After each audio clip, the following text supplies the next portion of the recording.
La paix du Christ, je suis Père Dreyfus, bienvenue sur la chaîne Ta parole est la lumière de mes pas. Ce dimanche, l'Église célèbre le 32e dimanche du temps ordinaire A.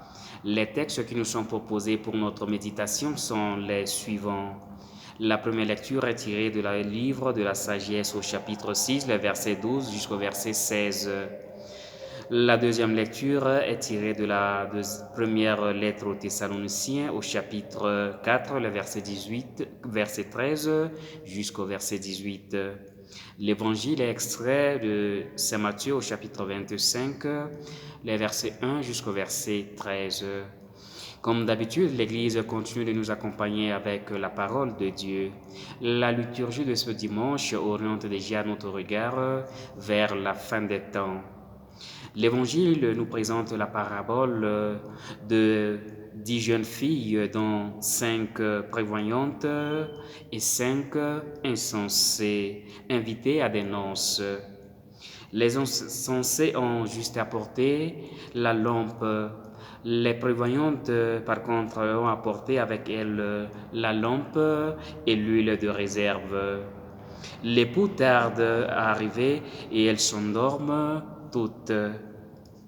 Les 5 filles insensées ont revêtu leurs plus beaux habits et prise leurs lampes, mais sans réserve d'huile. Elles n'ont pas appris l'anticipation, elles ont pris la chose à la légère. Elles ne se sont pas concentrées sur la préparation de l'événement, l'accueil de l'époux. Au moment clé de leur existence, elles se sont retrouvées avec des lampes éteintes et passent à côté du moment important de leur vie, à côté du royaume de Dieu dont la porte n'est accessible que dans l'instant présent. Les 5 filles prévoyantes ont pris leurs lampes accompagnées de réserves d'huile. Elles se sont préparées pour une éventuelle surprise. Dans ce cas, le retard de l'époux. Elles essaient d'anticiper les événements. Elles ont prévu tous les pires scénarios et le plan B pour qu'elles ne puissent pas manquer la rencontre avec l'époux, avec Dieu. Comme l'époux tardait, elles s'assoupirent toutes et s'endorment, nous dit le texte. L'attente joyeuse au départ se fait lourde, comme usée par le temps, tout le monde s'endort. Dans notre vie de foi, nous pouvons parfois nous assoupir, nous endormir même. Il se peut que nous nous endormions parfois dans notre relation avec Dieu, mais il nous appelle à rester vigilants. Cette parabole nous montre que veiller ne signifie pas seulement ne pas dormir, mais être prêt. En effet, toutes les filles dorment avant l'arrivée de l'époux.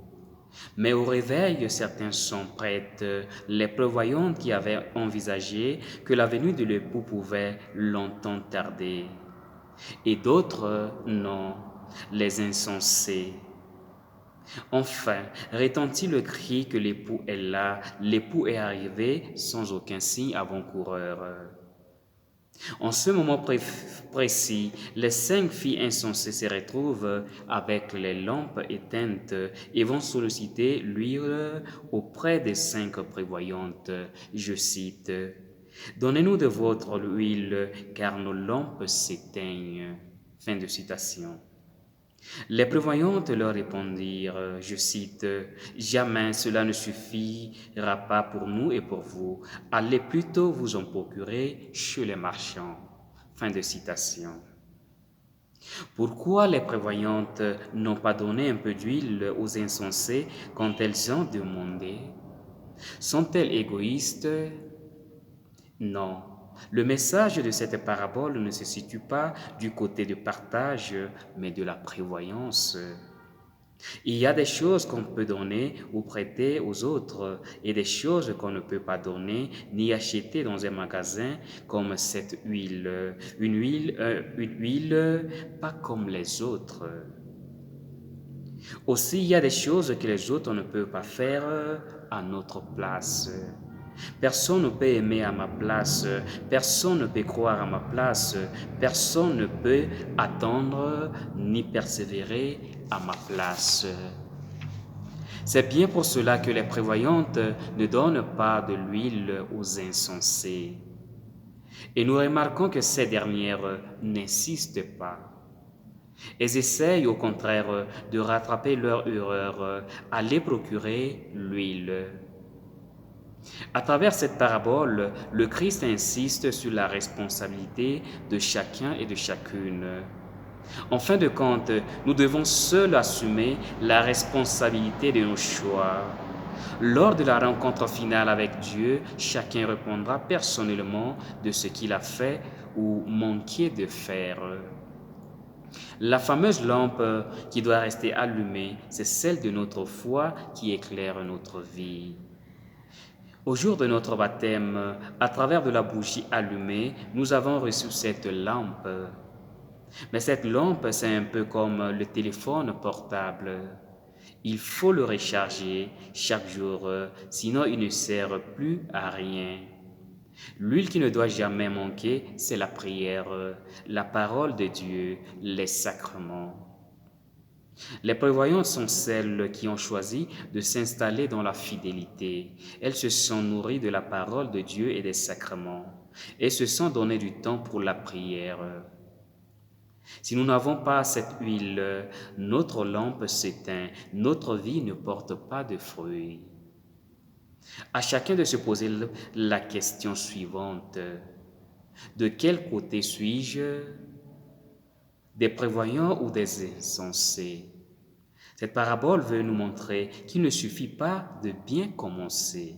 Il faut encore prendre les moyens de durer et de se tenir prêt à tout instant pour la rencontre avec l'époux. L'essentiel est d'être là au moment où l'époux arrive. Voici l'époux, sortez à sa rencontre. Ce que Jésus nous demande, c'est la persévérance et la vigilance. Dans la première lecture, la sagesse de Dieu, c'est le Christ qui vient à notre rencontre. Il apporte à tous ceux qui le cherchent lumière, joie et espérance. Il illumine notre vie et nous montre le chemin. Notre foi doit être une recherche, un désir de Dieu, une ouverture de nous-mêmes qui nous remet en route chaque jour. Le Christ nous rend capables de l'accueillir lorsqu'il se présente dans notre vie. Il se présente chaque jour et nous sommes invités à l'accueillir avec amour et prévenance. Avant de terminer, une fois de plus, je vous invite à cliquer sur s'abonner pour ceux qui ne l'ont pas encore fait. Que le Seigneur vous bénisse. Amen.